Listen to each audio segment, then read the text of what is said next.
Espírito de Deus, vem Espírito Santo, manda teu fogo, dai-nos teu poder. E aí a gente pode rezar essa oração que está no slide.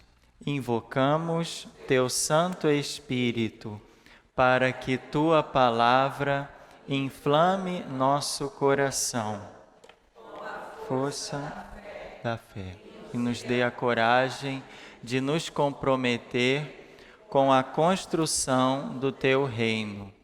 Senhor, que diante da tua palavra encontremos o sentido da nossa existência e saibamos discernir sempre o caminho que leva a ti.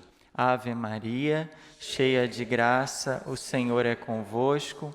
Bendita sois vós entre as mulheres, e bendito é o fruto do vosso ventre, Jesus. Santa Maria, Mãe de Deus, rogai por nós, pecadores, agora e na hora de nossa morte. Amém. Amanhã vai ser ordenado o senhor Antônio, vai ser ordenado diácono. Então vamos pedir também que o Espírito Santo ilumine, que o Espírito Santo nos dê nessa manhã, a cada um de nós, o dom do entendimento, para que a gente possa compreender melhor a Sagrada Escritura, e também o dom da sabedoria para melhor saboreá-la e poder praticá-la em nossa vida. Glória ao Pai, ao Filho e ao Espírito Santo, como era no princípio, agora e sempre. Amém. Nossa Senhora Aparecida, rogai por nós. Pai, Filho e Espírito Santo. Amém. Muito bem. Hoje tem trabalho para a gente, hein? Vamos começar. Não sei se vamos conseguir terminar, porque hoje vamos começar o Evangelho de Lucas, né? Escrito por São Lucas. E ele é o evangelho mais extenso, né? Marcos, que a gente estudou no encontro anterior, tinha, se não me engano, 16 capítulos só, né? O Evangelho de Marcos. Isso. E Lucas já tem muito mais. Lucas já tem 24 capítulos. Ele é mais extenso, ele é um evangelho assim, mais elaborado, tem mais material para a gente poder estudar e aprofundar. Então, vamos iniciar imediatamente falando um pouquinho do autor do terceiro evangelho, né? Quem que escreveu o terceiro evangelho, né? O terceiro porque, normalmente, a gente fala, o primeiro evangelho é Mateus, depois Marcos e Lucas, né? Que é o terceiro evangelho. Primeira coisa, São Lucas, ele não era judeu. Diferente, por exemplo, do evangelho de Mateus, né? Mateus era judeu, né? Era cobrador de impostos, né? Chamado Levi. São Lucas não era judeu. Ele era pagão, né? Vamos dizer assim, gentio de Antioquia da Síria, né? Antioquia uma cidade importante da Síria. Ele era pagão, era gentio, e isso a gente sabe, né? A gente pode até abrir a carta de São Paulo aos Colossenses, capítulo 4, para ver algumas indicações de quem é Lucas. Colossenses 4, de 10 a 14, né? Essa é uma das cartas que Paulo escreveu na prisão, a gente vai estudar um pouquinho mais à frente. E aí Paulo escreve: saúda-vos Aristarco, meu companheiro de prisão, e Marcos, primo de Barnabé. Está falando de Marcos, evangelista, lembra que a gente falou dele? São Marcos que escreveu o evangelho, que é primo de Barnabé. A respeito de Marcos, recebestes instruções: se ele for ter convosco, acolhei-o. Também Jesus, chamado Justo, vos saúda. Não é Jesus Cristo, não, é outra pessoa chamada Jesus, tá? Dentre os judeus, somente estes 3 trabalham comigo pelo reino de Deus. Né? Então, também está dando indicação que Marcos era um judeu. Eles têm sido para mim motivo de consolo.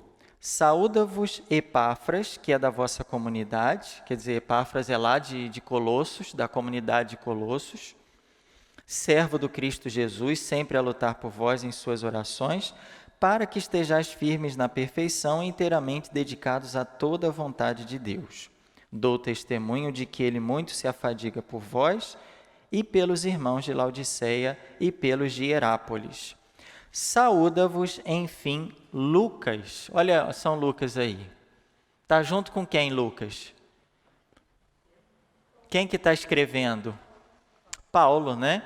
Então, a gente já tem indicações que Lucas era companheiro de Paulo, missionário junto com Paulo, e também esteve preso junto com Paulo, em alguns momentos. Então, olha o versículo 14. Saúda-vos, enfim, Lucas, o querido, o que ele é? Médico, e também Demas. Então, com isso, a gente já tem algumas indicações que Lucas era um médico, né? Estava lá junto com Paulo na missão. Lucas, a gente sabe também, deixa eu voltar aqui, que era um homem culto e formado em medicina, né? A medicina daquele tempo, né? Não se pode dizer com segurança quando ele se converteu ao cristianismo. O que a gente sabe é que ele se associou a São Paulo em trechos da segunda e da terceira viagens missionárias. E como que a gente sabe disso? No livro dos Atos dos Apóstolos, né? Se a gente for olhar Atos 16, de 10 a 37, e Atos 20, versículo 5, até o capítulo 21, 18. Então, na segunda e terceira viagem missionárias, quem que está junto com Paulo? Lucas, que era médico, homem culto da cidade de Antioquia. Até porque a gente vai ver que Paulo, ele saía de Antioquia sempre, né? As suas viagens têm como ponto inicial a cidade de Antioquia, onde ali Antioquia era como se fosse um grande centro missionário. Dali partiam as missões, dali Paulo saía em missão, né? E provavelmente nesse centro missionário, nessa comunidade, Lucas, que era pagão, mas homem culto, né? Médico, ele também começou se converteu ali, a gente não sabe quanto, e começou a ser missionário junto com Paulo, né? Os primeiros missionários cristãos aí, que se dirigiram à Ásia e depois chegaram à Europa também, como a gente sabe e vai estudar mais no livro dos Atos Apóstolos, que é fantástico. Então, a Antioquia é como se fosse o ponto de partida da missão. Normalmente, Paulo saía da cidade de Antioquia, né, um centro missionário. Não sei se a gente... eu não pus o mapa aqui, mas a Síria fica assim, tem a Palestina, né, fica mais ao norte ali, né, a terra de Jesus, você vai andando assim para o norte, vai indo para o norte, né?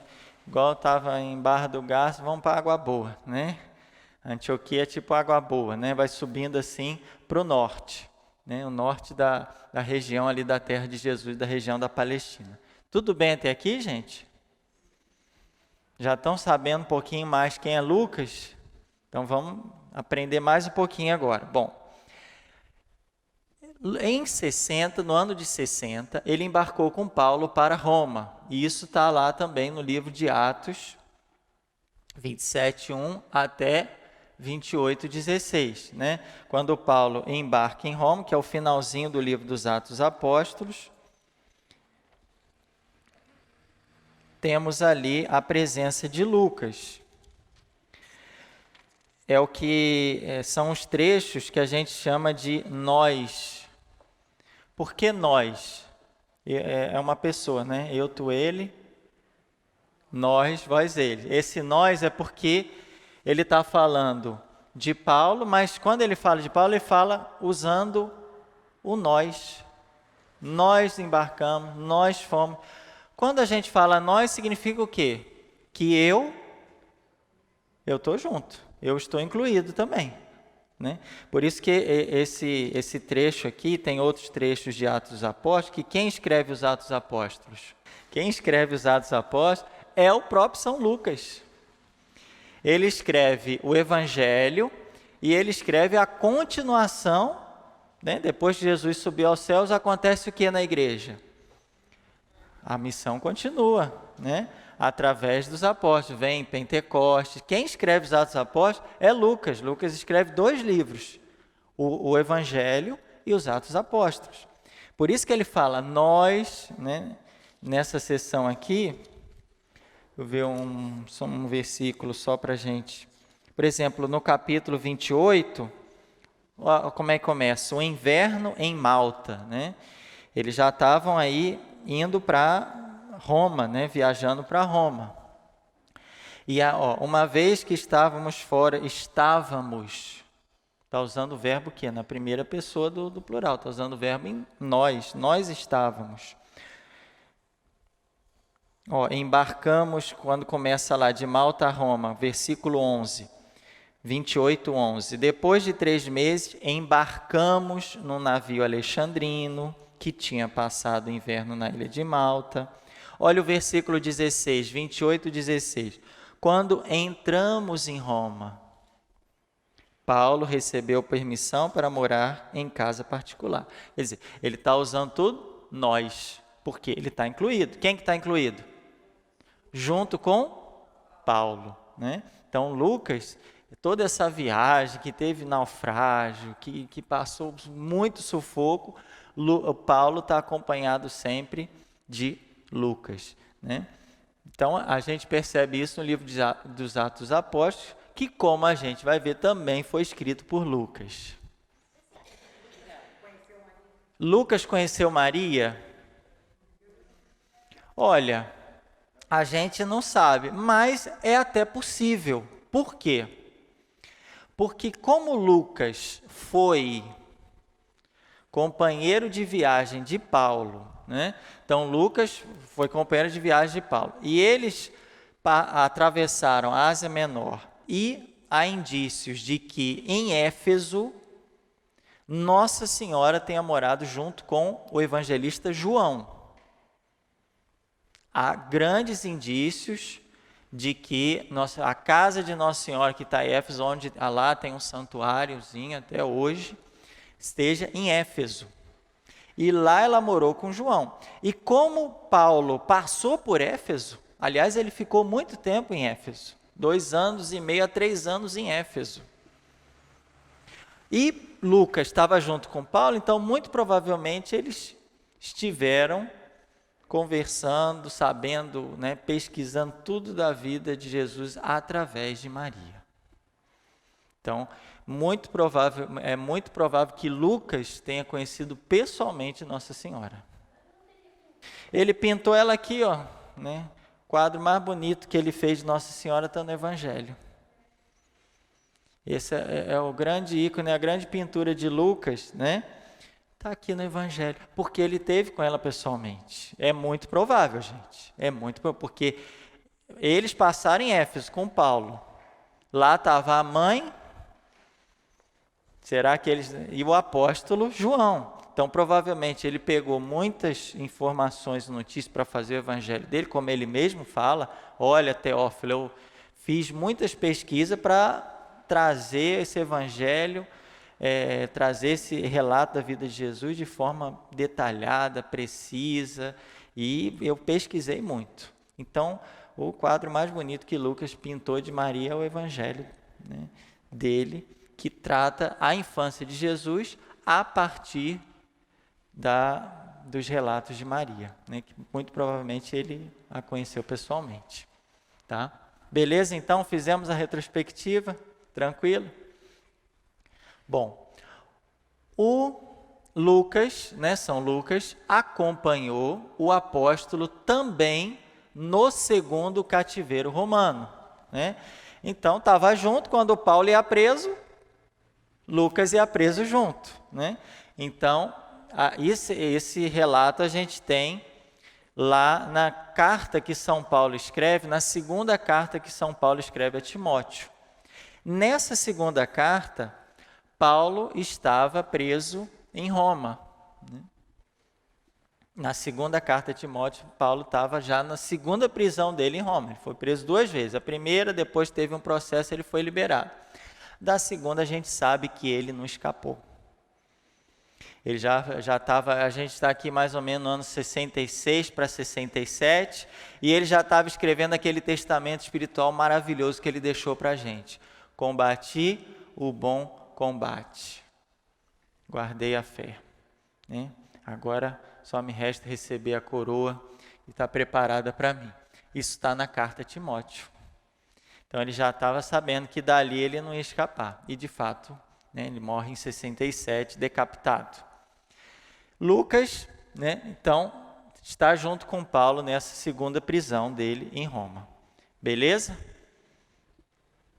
É bom que um livro vai ajudando a iluminar, a entender o outro, né? Porque a Bíblia é assim, né? A este discípulo, a tradição atribui o terceiro evangelho, falando de Lucas. Olha o testemunho aqui de um dos prólogos latinos, anteposto ao terceiro evangelho, escrito lá no final do século II, né? Então, é um relato, é um testemunho bem próximo, né, da igreja primitiva, lá de quando foram escritos os evangelhos, né? O final do século II é um testemunho importante, porque não é alguém que lá na Idade Média ou agora fez um testemunho, não, é alguém que estava praticamente quase contemporâneo de quando foi escrito. Nós temos esse prólogo aqui latino, né, final do século II, que diz o seguinte: Lucas foi sírio de Antioquia.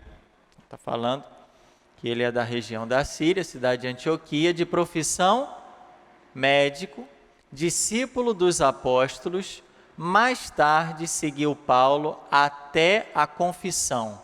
Que confissão é essa? É o martírio, né? Então, ele seguiu Paulo até a confissão, ou seja, até o martírio. Servindo irrepreensivelmente ao Senhor, nunca teve esposa nem filhos. Com 84 anos, morreu na Bitínia, cheio do Espírito Santo. Já tendo sido escritos os evangelhos de Mateus na Bitínia e de Marcos na Itália, lembra que a gente falou que ele escreveu pensando nos romanos, né? Provavelmente em Roma, impelido pelo Espírito Santo, redigiu este evangelho nas regiões da Acaia, dando a saber logo no início que os outros evangelhos já haviam sido escritos, né? Então aqui a gente já tem algumas outras informações interessantes. Ele morreu bem idoso, né, de idade bem avançada, porque 84 anos naquela época tinha que ter muita saúde, então ele era médico de si próprio primeiro, né? Ele cuidava de si também, sabia cuidar de si, e a gente tem aqui a testemunho que ele redigiu nas regiões da Acaia, né? Então, a gente tem também essas outras informações. E morreu cheio do Espírito Santo. E já tinha sido escrito quais evangelhos? De Mateus, pelo menos aquele primeiro Mateus em aramaico, que é o primeiro relato de Mateus em aramaico, só que esse a gente sabe que se perdeu, né? E já tinha sido escrito o Evangelho de Marcos na Itália, né? O Evangelho de Mateus na Bitínia e de Marcos na Itália. Tudo bem? Então, é um testemunho, né, fora da Bíblia, né? A gente está usando, por exemplo, as cartas de Paulo para falar de Lucas e tal, mas a gente também tem esses testemunhos e documentos da tradição da igreja. Agora, o que o próprio texto fala a respeito do autor? O que o texto vai falar do autor? Primeira coisa, o que a gente tira do autor a partir do Evangelho de Lucas? A linguagem grega de São Lucas é a de um homem culto, dotado de vocabulário variado, né? Ele não gosta de ficar repetindo palavras, não. Ele gosta de usar mais a variedade do vocabulário, palavras diferentes, ele gosta de explorar bastante vocabulário. Tanto é que nós temos em Lucas 261 palavras próprias dentro do Novo Testamento. Quer dizer, se a gente olhar o Novo Testamento, a gente vai encontrar 261 palavras exclusivas de Lucas, que a gente só encontra ali no Evangelho de Lucas, própria de Lucas, né? No Evangelho e nos Atos dos Apóstolos também foi escrito por ele, né? Ele corrige construções difíceis de São Marcos, né? Por exemplo, enquanto Marcos 4:25, vou abrir rapidinho aqui, ó, 4:25, Marcos diz o seguinte: a quem tem será dado, e a quem não tem será tirado até o que tem. Ué, mas quem não tem? Como que eu vou tirar o que essa pessoa tem se ela não tem? Estão vendo que... Olha o que Marcos escreve. A quem não tem será tirado até o que tem. Mas se ele não tem, como é que eu vou tirar o que tem? E agora? Vamos para o Lucas. Vamos ver como é que Lucas 8:18. Olha lá. Lucas 8:18. Um paralelo, a mesma passagem. Como é que Lucas vai colocar aqui? Lucas 8:18.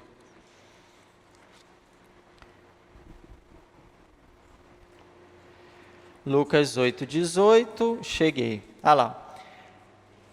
Considerai bem, portanto, a maneira como ouvis, pois a quem tem será dado. Ok. E a quem não tem, lhe será tirado até aquilo que julga ter, ou que pensa que tem. Então já mudou. Ah, agora entendi. Não é que vai tirar de quem não, né? Vai tirar uma coisa de quem não tem. Quem não tem, não tem, não pode dar. Mas daquele que pensa que tem. Lucas, ele vai corrigir às vezes construções difíceis de São Marcos.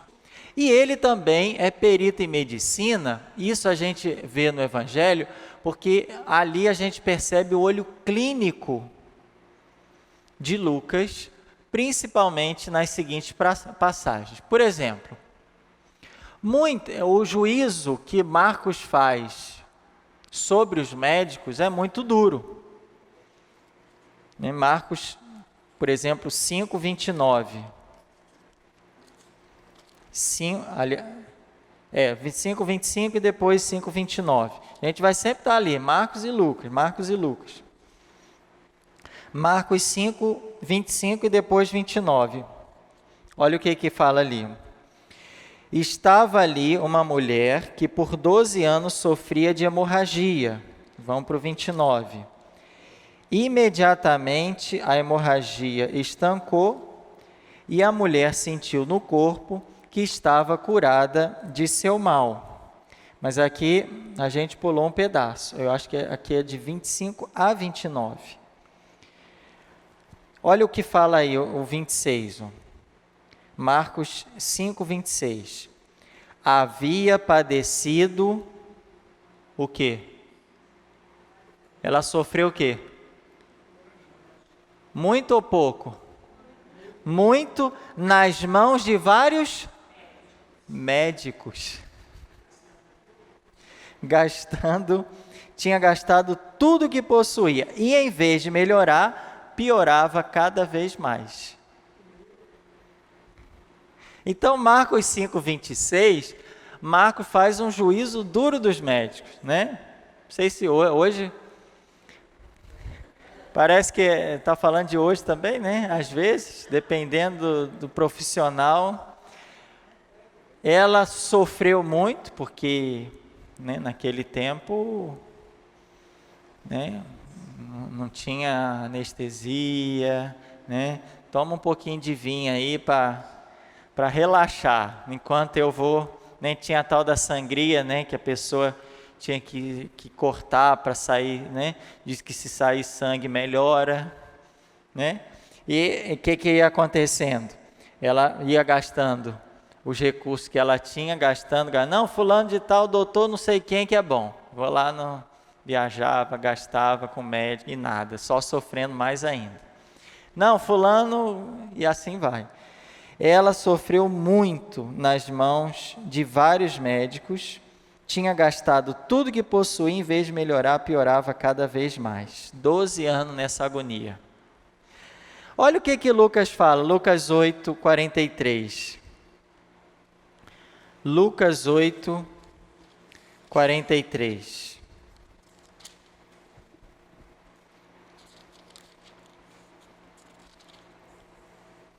Lucas 8, 43. Havia uma mulher que 12 anos sofria de hemorragia e tinha gasto toda a sua fortuna com médicos, sem que alguém conseguisse curá-la. Mas não falou o que está faltando aqui em Lucas, que tem em Marcos.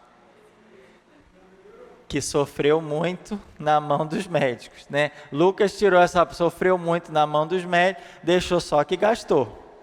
Foi um pouquinho mais, digamos, um pouquinho mais branco. Falou que gastou muito dinheiro, mas não falou que sofreu. Mas de qualquer forma não curou. Mas também não sofreu, porque Lucas fala, não, ela sofreu, padeceu muito na mão dos médicos. Além de gastar o dinheiro, a mulher... aí Lucas sendo médico, ele deu uma suavizada assim no duro juízo contra a classe dele, né? Também ele dá muita atenção ao sintoma dos enfermos. Lucas, a gente tem, por exemplo, Marcos 1,30. Marcos 1,30. Marcos 1,30. A sogra de Simão estava de cama com febre e logo falaram dela a Jesus. O que tinha a sogra? A sogra de Simão estava na cama, né, de cama, com febre. Lucas 4, 38. Lucas 4, 38 diz o seguinte: deixando a sinagoga, Jesus entrou na casa de Simão. A sogra de Simão estava acometida de uma febre alta. E rogaram-lhe por ela. Quer dizer, é um detalhezinho, mas para Lucas é importante, porque uma coisa é uma febre baixa, outra coisa é uma febre alta, né? Uma coisa o quê? Quando começa a febre ali? 37, né? Outra coisa é 39. 2 graus já faz muita diferença. Então, e para Lucas esse detalhe é importante, porque ele é médico. Uma coisa é uma febrezinha, outra coisa é tá com febre. Tá, mas tá um pouquinho quente, a gente já fala que está com febre. Mas Lucas não, febre alta, né?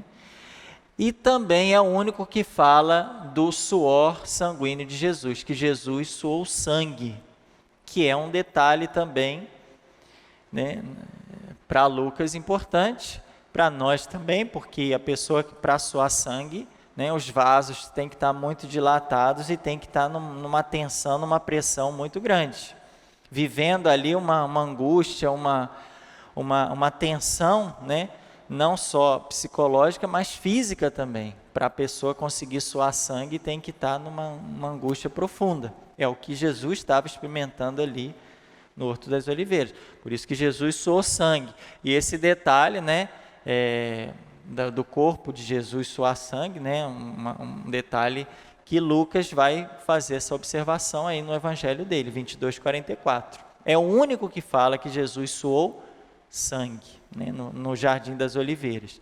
Tal era a tensão, a pressão, né, a angústia que ele estava vivendo ali naquele momento. O terceiro evangelho apresenta Jesus como o médico divino, né?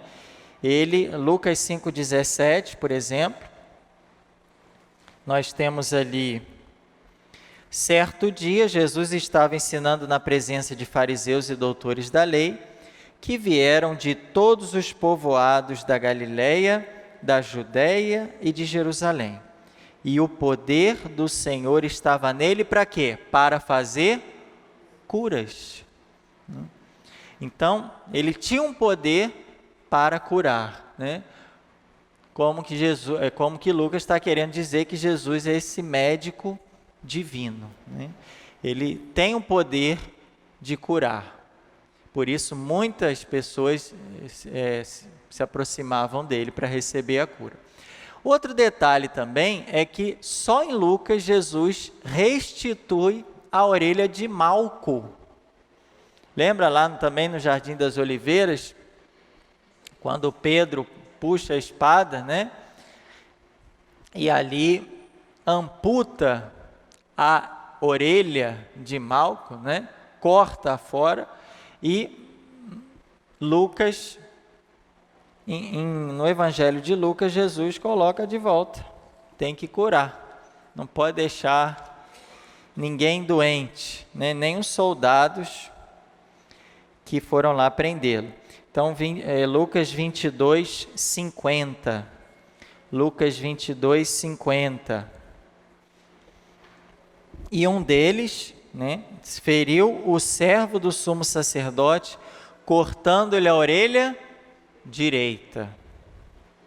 Jesus, porém, ordenou: deixai, basta. E tocando a orelha do homem, curou-o. Aqui eu falei Pedro, mas os três evangelistas falam um dos presentes. Alguém puxou a espada e feriu, né? Vamos continuar então. A gente está vendo Lucas a partir do que ele escreveu, né? Tentando identificar o autor a partir do escrito dele. O terceiro evangelho apresenta notável afinidade de linguagem e doutrina com as cartas de Paulo. Se a gente for comparar o Evangelho e as cartas de Paulo, a gente vai ver muita coisa em comum. 103 vocábulos são comuns a Paulo e Lucas, e alheios aos outros escritos do Novo Testamento. Significa que o Evangelho de Lucas tem muita afinidade com as cartas de Paulo. Por quê? Porque eles andavam juntos. Então, o jeito de Paulo pregar, de falar, de relatar a experiência dele, Lucas foi assimilando, né? Lucas foi pegando aquelas expressões, o jeito de Paulo falar e foi colocando no evangelho dele. O terceiro evangelho terá sido escrito por volta do ano 70. Do ano 70, com vistas aos pagãos convertidos ao cristianismo. Quer dizer, Lucas não escreve para os judeus, ele não pensa nos judeus. Por quê? Porque já tinha o evangelho voltado mais para os judeus, que era o evangelho de Mateus. Muito bem. Lucas está pensando nos pagãos, nos gentios. Então, é o evangelho pensado para os pagãos que se converteram ao cristianismo, e estes leitores parecem representados aquela expressão que Lucas usa no capítulo 1, excelentíssimo Senhor Teófilo, ao qual São Lucas dedica o seu evangelho, que está lá no... Pois é, isso é que a gente vai ver agora, né? Então, recapitulando, Lucas escreve por volta do ano 70, então depois até da morte de Paulo, que Lucas vai escrever o evangelho dele, pensando nos leitores pagãos, gentios convertidos ao cristianismo. E ele dedica esse evangelho a um senhor chamado Teófilo, né? E aí, esse senhor existiu ou não existiu? Seria este senhor? Quem seria esse Teófilo, né? Ou esse Teófilo, que quer dizer, né? Teo quer dizer Deus, filo, amigo, ou esse Teófilo seria todos aqueles que são amigos de Deus, portanto, todos os cristãos? Ou seria eu, você, cada um de nós aqui, né, um dia ia ler esse evangelho e ia também sentir que Lucas dedicou a obra pensando em cada um de nós, pagãos que se converteram ao cristianismo, né, e que agora estão querendo conhecer mais sobre a vida de Jesus. E aí, né? Bom, essa pergunta a gente não sabe, né? Não sabe se Teófilo foi realmente uma pessoa que existiu, a quem Lucas dedicou o evangelho, ou se seria uma expressão muito conveniente, né? Muito oportuna, que Lucas usou para se referir a todos nós leitores, amigos de Deus, nós que vamos um dia ler o evangelho de Lucas. Ele era muito culto, então ele pode ter feito essa jogada, né? Essa expressão Teófilo. Quem que é amigo de Deus? Né? Todos nós. Então, de alguma forma, Lucas poderia ter dedicado essa obra a mim e a você, a todos nós. Né? Mas a gente não sabe. E vai também aparecer nos Atos Apóstolos. Se forem lá em Atos 1, ele de novo fala do Teófilo. No meu primeiro escrito, ó Teófilo, tratei de tudo que Jesus fez e ensinou. Volta a escrever para o Teófilo. Agora, se ele foi uma pessoa, né, real, né, que Lucas conheceu ou não, isso a gente não sabe. A gente sabe agora que a gente é Teófilo também. A gente é amigo de Deus. E a gente quer conhecer o evangelho de Lucas nessa amizade com Deus, para a gente fortalecer mais a amizade. Vamos fortalecer mais a amizade lendo o evangelho de Lucas. Bom, para quem que Lucas escreve? Então, quem são os destinatários? E qual é o plano de Lucas? O roteiro que ele usou, qual o plano que ele fez para poder escrever o evangelho dele? Bom, escrevendo para pagãos convertidos, lembrando que é para pagãos, Lucas, primeiro, ele omitiu particularidades da história que só interessava judeus. Por exemplo, as alusões à lei de Moisés, que Mateus faz muito, lá, Mateus 5, 21 a 48, Mateus gasta muitos versículos, usa muitos versículos para falar da lei de Moisés. Não, porque na lei de Moisés, não sei o que, que esse aqui é a parte do Sermão da Montanha. A gente já estudou em Mateus. O famoso Sermão da Montanha, a continuação ali, né? O Sermão da Montanha, Mateus 5, 6 e 7. São 3 capítulos do Evangelho de Mateus. E Lucas não vai falar muito da lei de Moisés, porque os pagãos não conheciam a lei de Moisés. Eles não conheciam nem Moisés, que dirá a lei que veio através de Moisés. Também Lucas não vai falar das purificações rituais, porque os pagãos não conheciam muito isso. Isso é uma coisa própria dos judeus.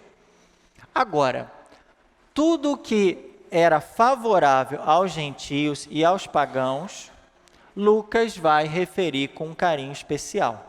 Por exemplo, a parábola do bom samaritano. Né? Quem que ajudou? O sacerdote passou por ali. O sacerdote era de que religião? Dos judeus. O levita passou por ali. O levita é de que religião? Judeus também, né? Da tribo de Levi lá, né? Pois é, e aí quem passou ali? Um pagão, né? Um samaritano que era até ele era até um sujeito que era marginalizado. Os judeus não se davam com os samaritanos, né? Era um povo até que eles eram rejeitados pelos judeus. Meu Deus, samaritano, você tinha que passar, você não podia nem, tinha que atravessar a rua ali, né? E, no entanto, na parábola de Jesus, porque parábola é uma história que Jesus contou, ele podia falar tantas outras pessoas, mas foi falar logo o samaritano. Quem foi ajudar o homem que estava lá, quase morto no meio do caminho, foi o samaritano. Quem que é bom? O sacerdote, o levita ou o samaritano? Conclusão da parábola, né? Opa, é o samaritano.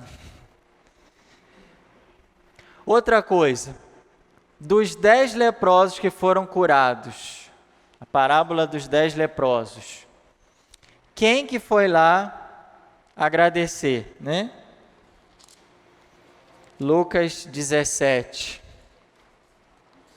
Lucas 17.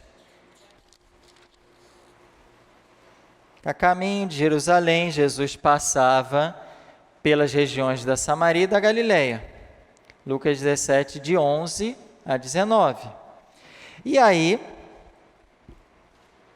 olha o que fala o versículo 15. Um deles, ao perceber que estava curado, voltou glorificando a Deus em alta voz. Prostrou-se aos pés de Jesus e lhe agradecia. Olha o detalhe que Lucas coloca. Ele era quem? Era um samaritano. Então Jesus lhe perguntou: não foram 10 os curados? E os outros 9, onde estão?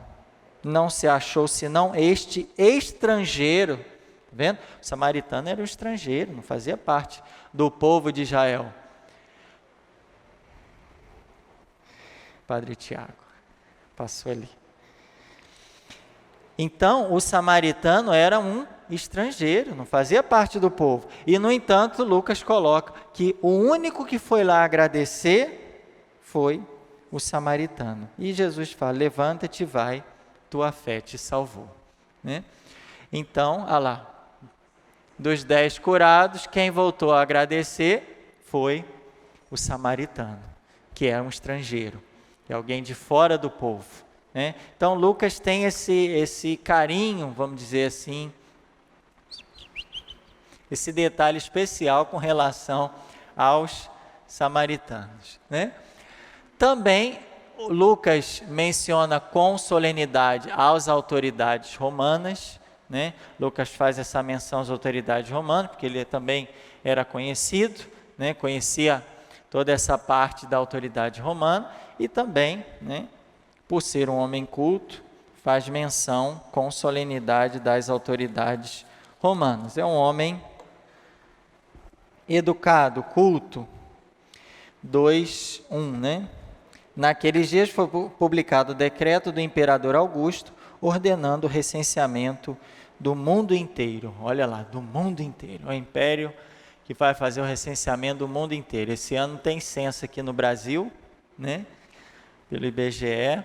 Mas lá o Império Romano era o recenseamento do mundo inteiro. Olha a solenidade que ele coloca às autoridades romanas. Também, Lucas silenciou tudo que em Mateus e Marcos podia ser penoso para os não-judeus. Por exemplo, Lucas usa a palavra pecadores. Lucas 6,33 usa a palavra pecadores.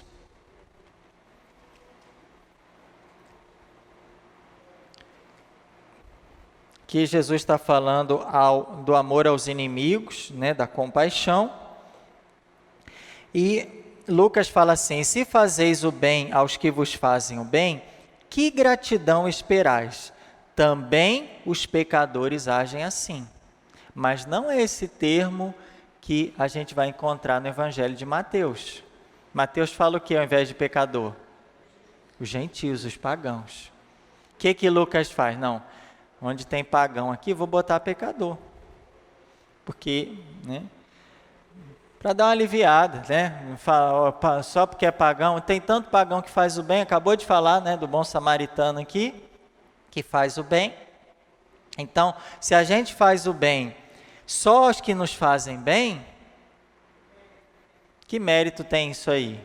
Né? Mas, por quê? Porque para Lucas, os pecadores que fazem assim, não os pagãos. Ele está falando de povos samaritanos aí que foi ajudar o outro. Então, na verdade, isso não é de gente, não é porque eu sou pagão é que eu vou fazer o mal, porque eu sou pecador, que pode ter pecador fora e dentro do povo de Israel. Então, Lucas, ele tira essa expressão pagãos dessa passagem e coloca pecadores. Os pecadores que fazem assim, né? E o plano que... Tudo bem, gente? Tranquilo? E o plano que Lucas vai seguir vai ser a pregação de Pedro. Lucas vai usar, né, vai seguir a catequese, né, que é a catequese tradicional, seguiu o plano traçado por São Pedro na sua primeira pregação. Qual que era o plano da catequese naquele tempo, né? Qual que era o plano da catequese? Era o que Pedro, na pregação de Pedro lá, que a gente vê, por exemplo, Atos 1:22. Quais os pontos que vai falar na catequese? O conteúdo. Primeiro, o ministério do Batista, né? Quem que é Batista? João Batista, né? Pregação dele, o ministério dele. Depois, a pregação de Jesus na Galileia. Depois, a subida a Jerusalém, um relato breve, e a morte e exaltação do Senhor. Isso aqui, gente, é a catequese tradicional, que é o plano que eles faziam. Vai dar catequese. Primeiro, vai falar de quem? João Batista, depois a pregação de Jesus, a ida a Jerusalém e a morte e exaltação do Senhor, né? Esse é o plano da catequese tradicional, que Marcos vai seguir fielmente esse esquema. Lucas também vai seguir, mas ele vai enriquecer com outras coisas. Ele vai falar, vai enriquecer esse esquema com mais detalhes. Porque isso aqui é o Evangelho de Marcos, começa lá, né? João Batista no deserto, depois vem Jesus, vai para Jerusalém, morre e é exaltado, é glorificado. Lucas também vai seguir esse esquema, só que ele vai enriquecer com outros detalhes. Primeira coisa, e isso a gente já viu na introdução dos evangelhos, é que Lucas começa as suas narrativas no templo de Jerusalém e termina no templo de Jerusalém. Então o evangelho de Lucas começa onde? No templo de Jerusalém e vai terminar no templo de Jerusalém. Se a gente olhar lá o primeiro capítulo, capítulo 1, versículo 8, certa vez Zacarias estava exercendo suas funções sacerdotais diante de Deus no turno de sua classe, né? Pelo sorteio, segundo o costume sacerdotal, coube-lhe entrar no santuário do Senhor e oferecer o incenso. Então tinha lá o grupo de sacerdotes, quem é que vai entrar para oferecer o incenso no santuário do Senhor, né? No Santo dos Santos? Aí sortearam e, né, por providência, caiu em Zacarias. Ele precisava entrar, Deus queria, né, falar alguma coisa especial para ele. Então, a gente está no templo de Jerusalém. Se a gente olhar o capítulo 24, 52, o último versículo Lucas fala, e estavam sempre no templo, bendizendo a Deus. Então, o evangelho começa no templo e termina no templo. Não é à toa. Não é à toa. Não foi por acaso que Lucas colocou isso, né? Jesus começa a pregar na Galileia, mas toda a sua atividade, ela tende para Jerusalém, que é o lugar da exaltação final do Senhor. Então, ele começa, o ministério dele, a pregação dele, começa onde? Nazaré, onde ele foi criado, junto dos seus, mas toda a atividade é como se o evangelho fosse um longo caminho, uma longa peregrinação até Jerusalém. O plano que Lucas quer traçar é esse, né? Embora ele comece aqui já em Jerusalém, no templo, mas o evangelho todo, e Jesus estava indo para Jerusalém, Jesus em direção a Jerusalém. Todo o evangelho é essa grande peregrinação, né? Olha lá, ó. Caminho para uma longa peregrinação, a atividade de Jesus tende para Jerusalém. E até as tentações de Jesus, na história das tentações de Jesus, Lucas inverte a ordem de Mateus. Porque esse ano A, a gente viu as tentações de Jesus em qual evangelista? Mateus, né? Em Lucas inverte a ordem de Mateus.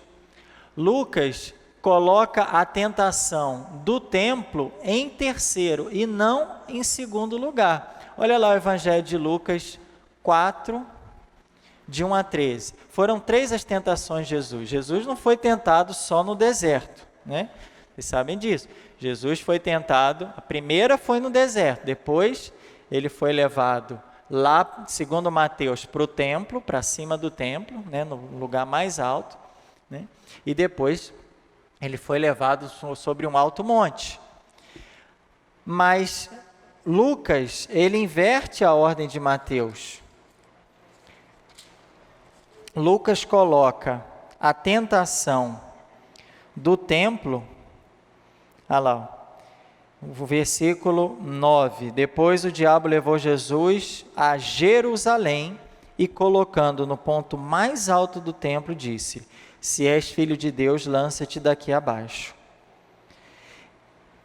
Essa é a terceira tentação, né? Primeiro vai lá no deserto, depois levou para o alto, onde ele pudesse ver todos os reinos da terra, e a terceira tentação de Lucas é no templo, e não é por acaso,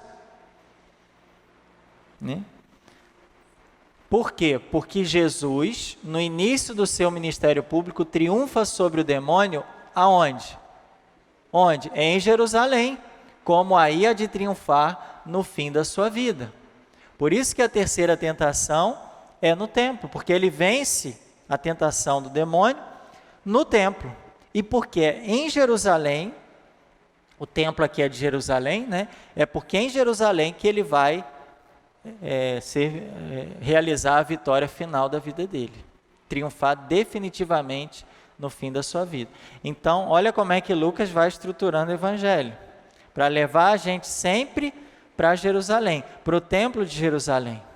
Lá que Jesus venceu o demônio nas tentações, e é lá em Jerusalém que Jesus vai sair vitorioso, né? Glorioso, ressuscitado. E é lá que ele vai pedir para os discípulos ficarem esperando o Consolador, o Espírito Santo. Não sai de Jerusalém, gente, porque eu vou mandar o Espírito Santo, não sai daí, né? Então, olha o que Lucas vai colocando. O plano de Lucas vai sendo traçado dessa forma, né? Para que a gente possa também fazer esse caminho para Jerusalém. E por que Jerusalém? Vamos chegar lá, muita calma nessa hora. Eu sei que vocês já querem saber disso, né?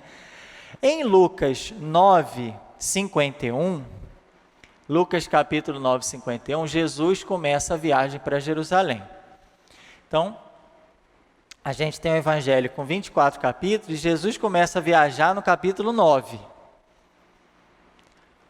Nessa passagem aqui, como se aproximasse o tempo em que havia de ser arrebatado, ou seja, arrebatado entende-se que elevado gloriosamente, né? Ou seja, fazer a Páscoa dele, a Páscoa de Jesus, deste mundo, Jesus tomou resolutamente o caminho de Jerusalém. Essa passagem é um marco no Evangelho de Lucas. É vamos dizer assim, um divisor de águas no Evangelho de Lucas. Porque o Evangelho de Lucas, daqui para frente, Jesus vai para Jerusalém. É a grande peregrinação de Jesus para Jerusalém. Ele começa a peregrinar no capítulo 9. E aí vai terminar essa peregrinação no final do Evangelho, quando vai falar da morte e ressurreição de Jesus, da Páscoa de Jesus. Olha lá, essa viagem só termina no capítulo 19. Então, é uma viagem de 10 capítulos. Em 10 capítulos, Jesus aqui ele toma a decisão de ir para Jerusalém. Mas em 10 capítulos, Jesus vai fazendo essa grande peregrinação até a cidade santa, até a Jerusalém. E na seção de 9 a 19, Lucas inseriu muitos de seus episódios próprios, que é próprio de Lucas. O autor repetidamente observa que Jesus está a caminho de Jerusalém, o que lhe parece muito importante. Então, toda hora Lucas vai falar, e Jesus, caminhando para Jerusalém, encontra uma pessoa, cura o outro, faz um milagre, prega, mas ele está sempre nesse caminho. Porque a gente vai ver, porque Jerusalém, a gente vai ver. Mas é interessante, porque a vida nossa é uma grande peregrinação também, né? É um grande caminho que a gente faz até a Jerusalém celeste. Não a Jerusalém na terra, mas a Jerusalém do céu, que é a cidade santa, que é o que a morada eterna que nos aguarda. Mas a nossa vida é essa grande peregrinação. A gente está sempre em peregrinação, sempre em caminho. E depois, então são 10 capítulos aí, do 9 até o 19. São 10 capítulos de peregrinação de Jesus. Tem pergunta ou só? Não, tá. E depois da morte e ressurreição de Jesus, que aconteceu onde? Em Jerusalém, o evangelista omite as aparições de Jesus na Galileia. Porque Jesus mesmo dá ordem para que os discípulos fiquem na cidade santa até serem revestidos da força do alto. Que é o finalzinho lá do Evangelho, Lucas 24, 49. Jesus fala, fiquem em Jerusalém, porque eu vou mandar, eu enviarei aquilo que o Pai me prometeu, que o meu Pai prometeu. Por isso permanecei na cidade até que sejais revestidos da força do alto, né? É interessante que a gente estava, essa passagem aqui, a gente estava comentando na Escola da Fé, quando a gente estuda o Catecismo, que Jesus sempre falava, meu Pai, né? E aqui aparece de novo, meu Pai. Quando ele ressuscita, ele fala, meu Pai e vosso Pai. Qual é o único momento que Jesus fala, nosso Pai?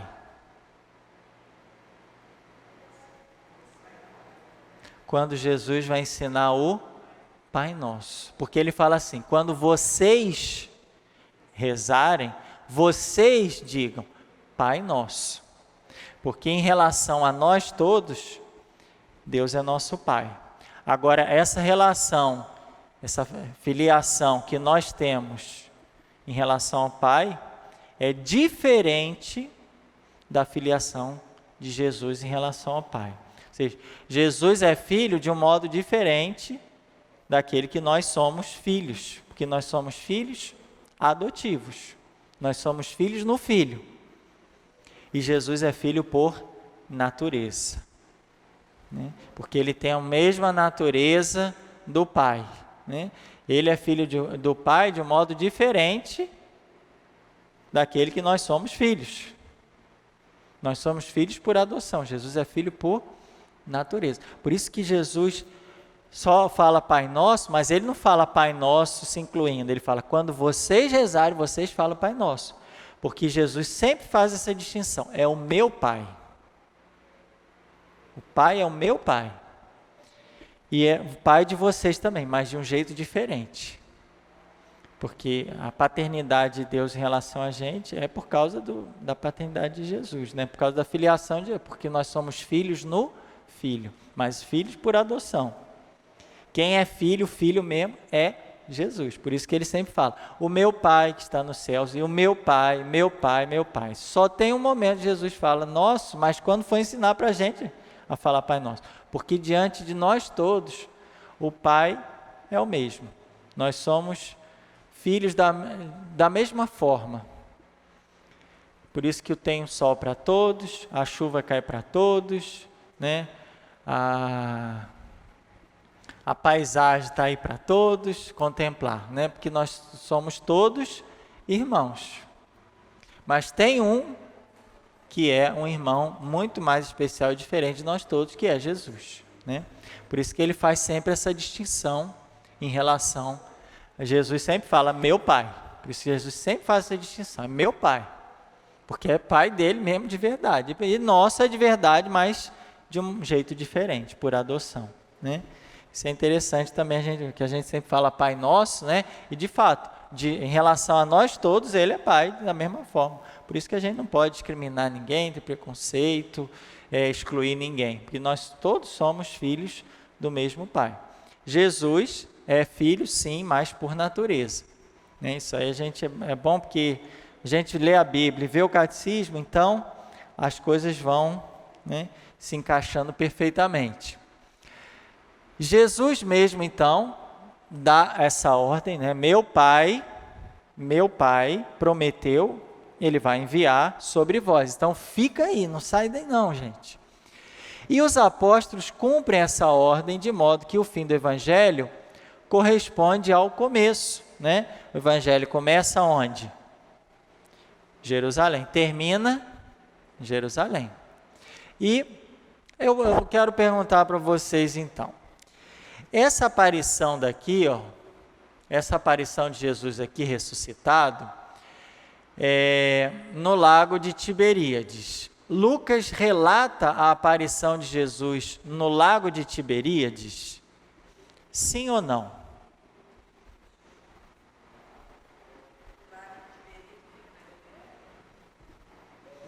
Primeiro, onde fica o lago de Tiberíades?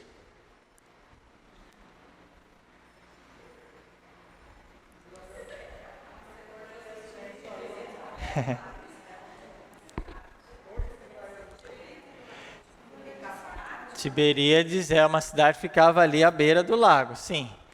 Então o lago é de Tiberíades, significa que tem uma Tiberíades ali perto do lago. E onde que fica essa Tiberíades?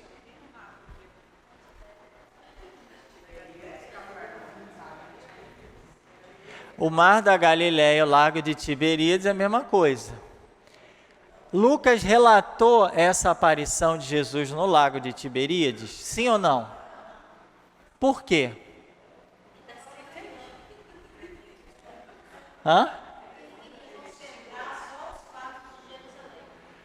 Exatamente. Então isso aqui, ó, Lucas omitiu isso aqui. Verdade, a gente já até comentou isso aqui, é só para ver se vocês estão realmente acompanhando, né? Lucas omitiu as aparições de Jesus na Galileia. Por quê? Porque Lucas quer concentrar em Jerusalém. Inclusive falou, gente, não sai daí, porque, né, vai vir o Espírito Santo. Então, caiu a ficha. E aí a gente tem que saber para isso onde é que fica o famoso lago de Tiberíades, que outros evangelistas relatam, mas Lucas não. Não é que Jesus não apareceu, é porque Lucas quer concentrar em Jerusalém. Então ele fez algumas escolhas para o evangelho dele, porque Lucas quer concentrar a nossa atenção em Jerusalém. Olha lá o mapinha aqui, ó. Então a gente tem aqui, ó, em cima aqui o mar da Galileia. E onde é que fica Jerusalém aqui? Bem aqui embaixo, ó. No evangelho de Lucas, Lucas está falando, gente, fica aí, concentra aí. O Espírito Santo vai vir. Outros evangelistas falam que Jesus apareceu aqui no mar da Galileia, né? Ou lago de Tiberíades. Tá vendo? Bem longe, né? Mas Lucas quer concentrar a nossa atenção ali em Jerusalém, gente. Lucas quer concentrar a nossa atenção em Jerusalém. Agora, por que Lucas faz isso? Por que Lucas orienta todo o seu evangelho dessa forma? Jerusalém, Jerusalém, Jerusalém. E a resposta é a seguinte: assim como Mateus apresentou Jesus como o novo Moisés, então Mateus fala que Jesus é o novo Moisés, né? Assim como Moisés veio trazer a lei, Jesus veio trazer uma nova lei, né? Lucas quis descrever Jesus como o novo Elias, ou o novo profeta. E uma das características do profeta é morrer onde? Em Jerusalém, como vai dizer o próprio Jesus em Lucas 13, 33. Lucas 13, 33. Entretanto, preciso caminhar hoje, amanhã e depois de amanhã, pois não convém que um profeta morra fora de Jerusalém. Então, um profeta que é profeta, uma das características do profeta é morrer em Jerusalém. E por isso Jesus precisa morrer em Jerusalém, porque Lucas quer apresentar Jesus como um novo profeta. Então, olha lá, ó, Lucas apresenta Jesus como o novo Elias, ou seja, o novo profeta. Por isso que ele concentra toda a atenção. Começa onde? O Evangelho de Lucas. Termina onde? Tem que ficar esperando o Espírito Santo onde? Jesus caminha para onde? De 9 a 19, Jesus faz essa caminhada para Jerusalém. Tá? Por quê? Porque Lucas apresenta Jesus como um grande profeta, né? Várias vezes aparece essa expressão no Evangelho. Um grande profeta. E Jesus mesmo comparou a sua sorte com a sorte dos profetas Elias e Eliseu. Lucas 4. Lucas 4.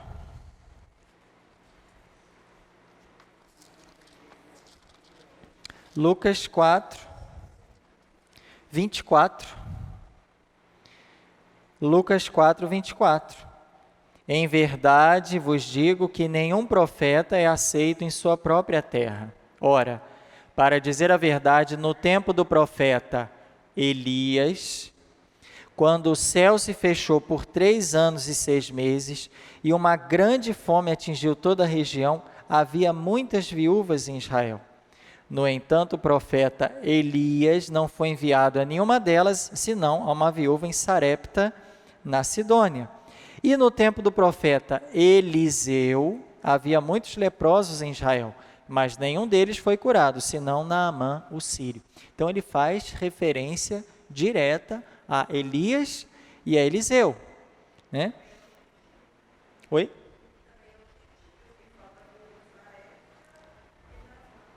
E Naamã, que é do Eliseu, né? Então, como se compreende, profeta, no caso, não quer dizer um mero homem dotado de graças especiais. Mas aqui o profeta tem um peso de ser compreendido como o Messias esperado, que na mente de São Lucas era o Filho de Deus feito homem. Aqui é um profeta mais que especial, não é só um profeta, é um profeta Messias. É um profeta que era o Messias esperado. Tá? O estilo de Lucas. O estilo de Lucas. São Lucas era culto e apresenta uma perfeição literária. Observem as antíteses. Nossa, que palavra é essa, hein? O que é antítese? Alguém sabe o que é antítese? Eu sabia, mas eu esqueci. Antítese, segundo a professora Raquel, né? Tem uma professora aqui também de Canarã, né? Antítese são os contrários, né? É o jogo de contraste, são os contrários. Então a gente tem aqui algumas antíteses trabalhadas, trazidas por Lucas. Por exemplo, em Lucas 1, de 11 a 22, no capítulo 1 de Lucas, nós temos aqui, de 11 a 22 e 26 a 38, uma antítese. O anjo aparece a Zacarias, faz um anúncio, e Zacarias, incrédulo, perde a fala. Vocês sabem que ele ficou mudo, né? E ele saiu ali fazendo gestos, fazendo sinais, porque ele ficou mudo, né? Ele ficou mudo. Essa aparição do anjo a Zacarias, quer dizer, o anjo aparece e faz o anúncio. E ele acredita? Não, né? Ele duvidou. E aí ele ficou mudo, ele fala para o anjo, né? Lucas, ele fala para o anjo: como terei certeza disso? Eu sou velho e minha mulher é de idade avançada. E o anjo responde: eu sou Gabriel, assisto diante de Deus, fui enviado para falar contigo e dar-te essa boa notícia. E agora ficarás mudo, sem poder falar, até o dia em que essas coisas acontecerem. Já que não acreditaste em minhas palavras, que se cumprirão a seu tempo. Quer dizer, Zacarias não acreditou, então ele ficou mudo. No mesmo capítulo, o mesmo anjo aparece a Maria e faz um anúncio para ela. É o mesmo anjo. Quem que é o anjo? Gabriel. Foi lá para Zacarias e o mesmo anjo, o Senhor falou: olha, agora vai para a casa de Maria fazer um anúncio. O anjo aparece, faz o anúncio a Maria, que o quê? Cheia de fé, prorrompe em um cântico profético, né? Ela é cheia de fé, né? Maria, ela fala: eis a serva do Senhor, faça-se em mim. Eu creio, Senhor, faça-se em mim porque eu creio, Senhor. E essa fé dela não só não é silenciada como Zacarias, mas ela se prorrompe num cântico de Maria, que aparece lá no capítulo 1, de 46 seguinte, até o 55. A minha alma engrandece o Senhor, e meu espírito exulta em Deus, meu Salvador. Quer dizer, enquanto Zacarias sai mudo por causa da falta de fé, Maria canta, né? Prorrompe num cântico, faz um cântico porque ela é cheia de fé. Então, olha a primeira antítese, a primeira contraposição aí de Lucas. Zacarias de um lado e Maria do outro. Né? Duas cenas. 1-0.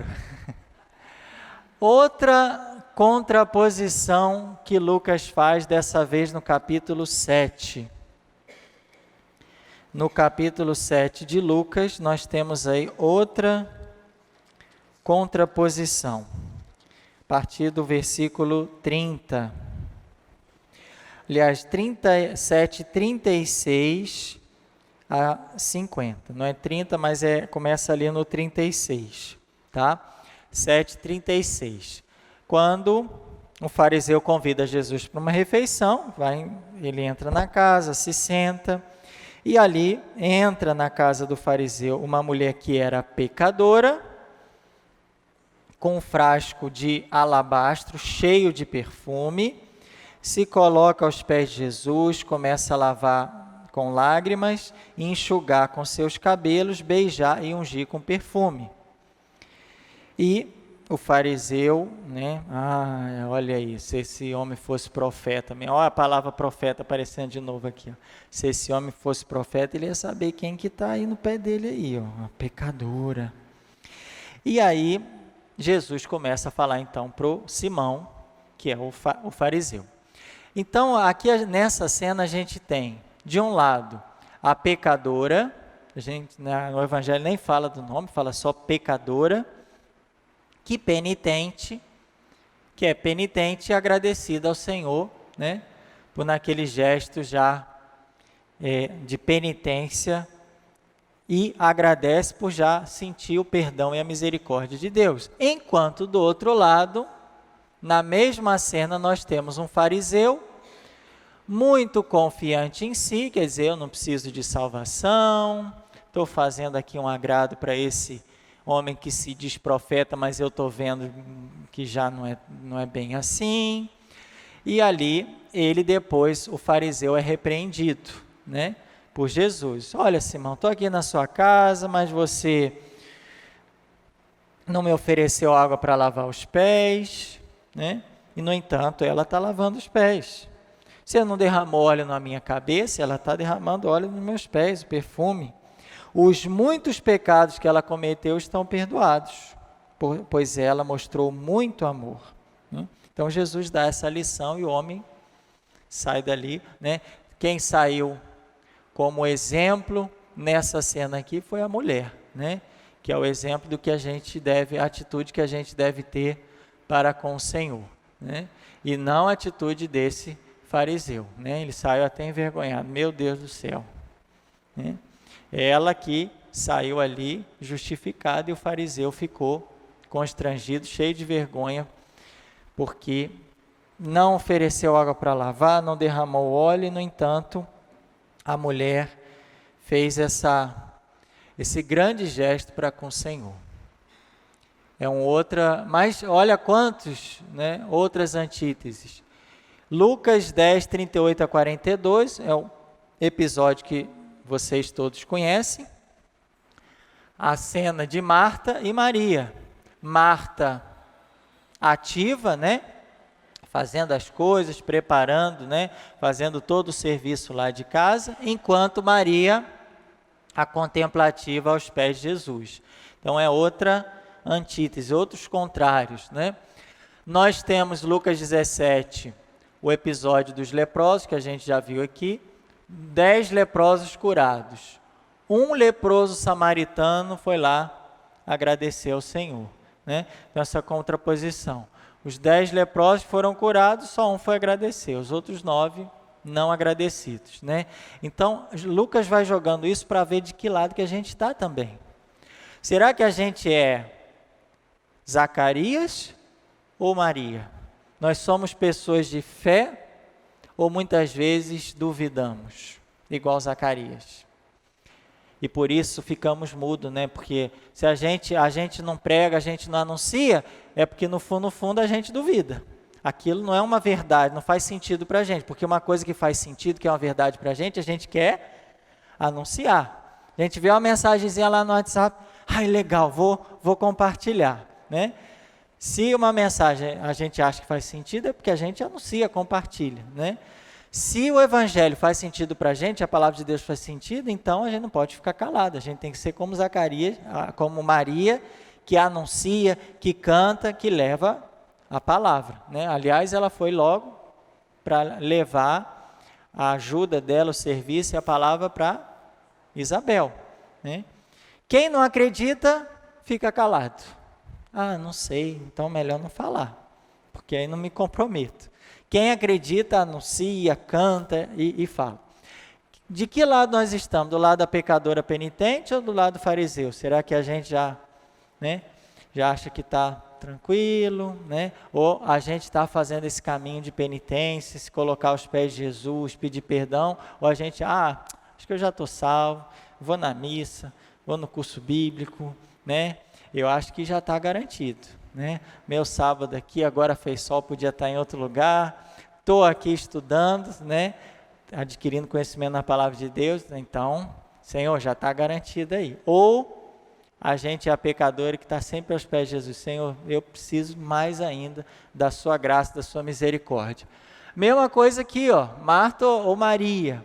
Será que a gente está mais voltado para a ação ou está no único necessário, no melhor, que é estar aos pés de Jesus, né? Sempre pedindo a graça dele. A gente é mais Marta ou é Maria? Beth é mais Marta ou Beth é mais Maria? Marta,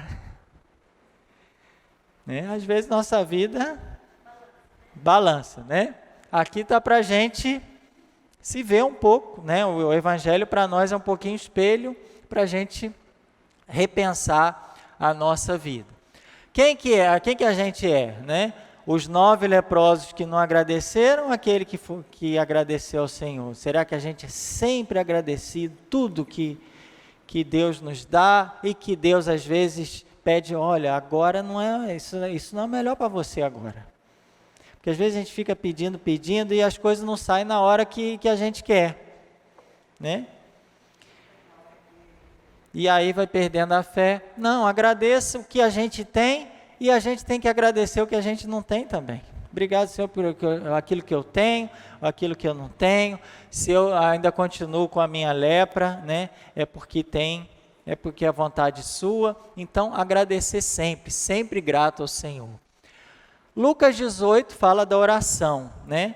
A oração do fariseu, ficou lá na frente, Senhor, obrigado, porque eu não sou igual aquele miserável que está lá no fundo da igreja, ou aquele drogado, ou aquela pessoa que está nessa vida, obrigado, Senhor, porque eu não sou igual aquele. Ou a gente faz igual o publicano, que não tinha nem coragem de levantar os olhos e olhar e falava, Senhor, tem piedade de mim que sou pecador, Senhor, perdão. Quem que a gente é, né? A gente é aquele que, obrigado, Senhor, porque graças a Deus eu não sou igual aquele, aquela, obrigado. Ou a gente, Senhor, mesmo eu estando no caminho, eu continuo tendo muitas misérias, muito pecado, por isso, Senhor, sempre me perdoa. Essa tem que ser a atitude, porque Jesus falou, o fariseu saiu de lá, por que ele foi lá? Ninguém entendeu, mas o publicano saiu de lá justificado. Ele saiu de lá diferente. Muitas vezes a gente entra na igreja de um jeito e sai ou igual ou pior. Porque vai lá, aí começa, não, fulano fez isso, lá, não sei o quê. E fulano lê errado, e não sei o quê. Aí começa a falar de um, falar de outro, graças a Deus isso aqui não acontece, né? Mas, aí, quer dizer, a gente vai na igreja e sai igual ou pior que entrou. E aí Jesus fala, olha, aquele publicano lá, que publicano é uma raça de pecador terrível para os judeus. Um dos piores tipos, né? Quem é o pior tipo? É igual entrar na igreja um assassino, e aí a gente vai agradecer porque não é igual aqueles, ou a gente fala assim, ele tem pecado, eu tenho também. Quantos pecados eu tenho? Só que às vezes ele não teve a oportunidade que eu tenho, e no entanto eu tenho pecado, porque se ele tivesse a oportunidade que eu tenho, talvez ele seria mais santo até do que eu. Então, a atitude nossa tem que ser sempre a oração do publicano, Senhor, tem misericórdia de mim, tem piedade de mim, que tanto tempo na igreja e tudo, e eu ainda precisando melhorar, precisando deixar tantos pecados para trás. E aqui, uma outra contraposição. Tem 2 ladrões. Só que um começou a pedir lá, Senhor, desce daí, tira a gente também, se você é esse profeta, esse Messias esperado. E o outro só fazia o quê? Senhor, a gente merece o que a gente está tendo, mas o Senhor não merece. Ele reconheceu, né, alguém muito especial na cruz, e o bom ladrão, Senhor, lembra-te de mim quando estiveres no seu reino. Eu roubei, fiz muita coisa ruim, eu estou merecendo estar aqui. Mas quando você chegar lá, Senhor, me lembra desse pecador que está aqui do seu lado. E Jesus falou, hoje mesmo estarás comigo no paraíso. Quer dizer, quem que é ladrão, né? Pecador todo mundo é, mas qual a nossa atitude diante de Jesus? Né? É a atitude de pedir só milagres, desce daí, mostra que você é Deus, né? E às vezes muita gente confunde isso hoje, né? Tem gente que vai na igreja só atrás de milagres, né? Vitórias, né? Hoje é o dia da vitória, hoje é o dia do milagre. E esquece que muitas vezes o maior sinal Deus já fez por nós, que é morrer por nós na cruz. O maior sinal Deus já nos deu. O maior milagre, o maior gesto, o maior ato de amor, Deus já fez. Agora é só a gente, Senhor, lembra-te de mim quando estiver no teu reino. Aí no teu reino, lembra um pouquinho desse pobre pecador que está aqui contemplando a sua cruz. Né? Então, é da gente escolher que lado que a gente está, né? Da gente se colocar, será que eu sou esse bom ladrão, né? São Dimas, ou é esse ladrão que infelizmente desperdiçou os últimos segundos da vida dele para ficar pedindo sinal, desce daí, desce a gente também, mostra que você é Deus, mostra a vitória. E Jesus, a vitória vai chegar, mas não agora e não dessa forma, né? Às vezes o milagre chega, mas não no momento que a gente quer, nem do jeito que a gente quer. E o maior milagre Deus já realizou, né?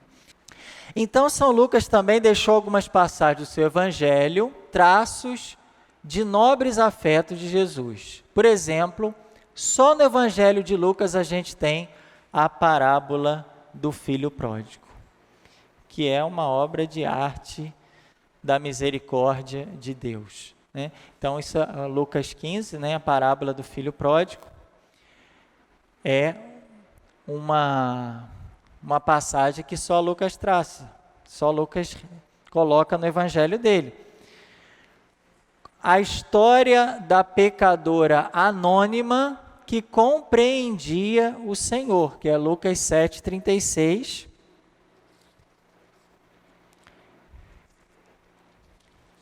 O episódio que a gente já viu, né, da pecadora, ela chegou lá e não falou nada, começou a se colocar aos pés de Jesus. Depois, aliás, ela se colocou atrás, né, postou-se atrás aos pés de Jesus, porque eles normalmente ficavam meio esticados no chão, né, igual essa cena que a gente viu aqui, só que aqui está o fariseu, né? Eles não ficavam em cadeira e mesa, não era muito comum isso, né? Eles ficavam mais assim no chão, em almofadas, iam comendo ali, né? Colocavam um tapetão ali, que era tipo um piquenique, né? Só que era dentro de casa. E aí, a pecadora se colocou atrás dos pés de Jesus e começou a ungir, secar com os cabelos, beijar os pés de Jesus, né? Então, a impressão que a gente tem é que essa pecadora anônima, não tem nome, né? O fariseu, a gente sabe o nome. Qual que é o nome do fariseu? Simão. E da pecadora? Não tem nome, né? Então, a história da pecadora, compreendida pelo Senhor, o Senhor entendeu tudo. Ela não falou nada, ela foi tendo aquele gesto e o Senhor foi entendendo, só pelo gesto, porque às vezes a gente fica multiplicando muitas palavras, né? Senhor, não sei o que, fala, Senhor, me dá, Senhor, não sei o que.